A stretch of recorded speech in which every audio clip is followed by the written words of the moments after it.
আসসালামু আলাইকুম রহমতুল্লাহ। সবাই ভালো আছেন আশা করি। পাকিস্তানি বলে অনেক অনেক তোড়জোড় চলছে, পাকিস্তানি সাপোর্ট করব। তো এদের জীবন ধারণা, জীবন কালচার সম্পর্কে তো কিছু জানার দরকার আছে। এদের জীবন কালচারের ভিতরে আমরা যেগুলা দেখি সচরাচর, তো এরা সকাল দুপুর রাত্রে রুটি খায়। রুটির সাথে থাকে কি?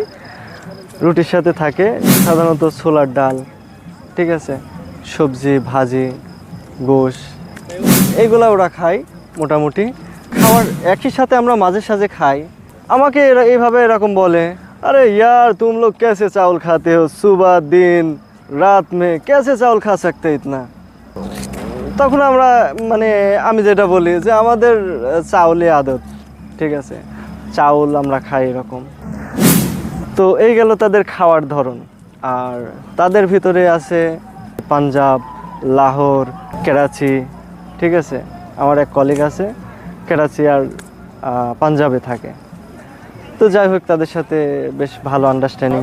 তো এদের ভিতরে বিশেষ একটা দল যাদের পাঠান বলে, পাঠান, এদের ভাষা পুস্তু, ঠিক আছে, অনেকটা ফরাসি ভাষা।